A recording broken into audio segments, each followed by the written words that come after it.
Join me as today we kick off issue number 12 of Eagle Moss Hero Collector's 1/8 scale Ecto-1.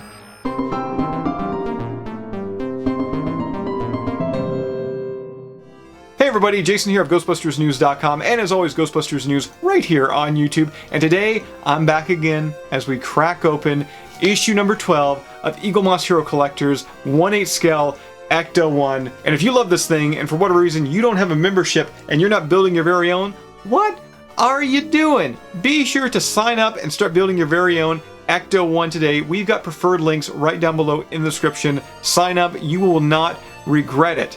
Now, I have talked way too much already. I know I have hardly talked at all so far in this video, but I want to start building. Let's go ahead. Let's turn the camera around. Let's head to the build table and let's kick off issue number 12. Alright guys, and we are back to the build table here, and once again today we're going to be kicking off issue number 12 of Eagle Moss Hero Collector's 1/8 scale Ecto-1. Let's go ahead, crack it open, and see what we're going to be building today. I know it's going to be stages both 39 and 40. So for 39, we're going to be doing the glove box and control panels. So let me go ahead and grab, well, stage 39 here. So these are the pieces here, and much like the last episode we did here, where we built stages 37 and 38, it looks like today's build isn't actually going to be that long. We've got 2 pages, 4 steps here, and actually let's flip over to 40 right quick. Yeah, 3 steps, 2 pages. So yeah, it looks like we're going to have a bit of a shorter build here today. Alright, so I got everything unbagged and ready to go here. It looks like for our first step, we're going to be bringing in the lower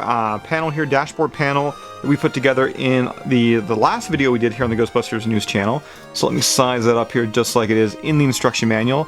And our first step is going to be inserting the glove box door. So glove box door is right here, and how does this go in? Alright, there we go. So door is opening and closing, as you can see, much like you'd want a door to do. From there, we're going to be grabbing the glove box panel here, which is just going to rest over top of here, and we're going to be securing that in place, which will then in turn secure the actual door in place using, what do we got here, 4 BP screws. So 4th screw is now in there, and glove box is now in place. As you can see, the door both opens and closes, so that's a success. From there, we're moving over to step number 2 here, which is going to be fitting the control panels. And for the control panels, it looks like actually we got like this really nice like ventilation control panel here. And what else do we got? Oh, it's a heater control panel. Man, these look really slick. And we're going to be putting those control panels into the steering column cover top here.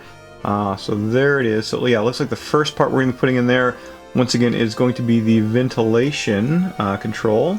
And there's 2 little pegs in the back of this, and we just have to line them up and put a little bit of pressure. Alright, there we go. So that's in place, and then from there we're just going to grab the heater control panel and, yeah, once again, snap this one here in place. There we go. And that looks really good. I love the print job on those. Alright, now that the control panels have been fitted, our next step is going to be assembling the steering column cover here, which it looks pretty easy to do so. All we got to do is just match this up here, rest that on top, yeah, and there's 2 little holes here that we're going to secure both in place using 2 IP screws.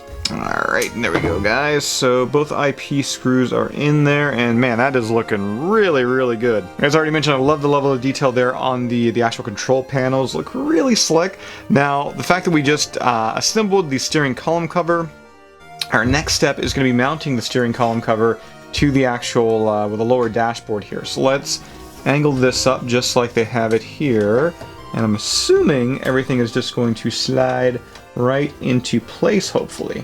Yeah, there we go. So that's looking good there, and there's 2 little holes, which means we're going to be attaching them together using, once again, 2 IP screws. Screw is now in place, and that there brings us to the end of stage number 39 today. Now moving on here, we're going to be heading over to stage number 40, as we're going to be continuing work on the dashboard. Right now, the actual upper area of the dash. Alright, so I got everything unbagged here, and I love the look of this. This is so cool.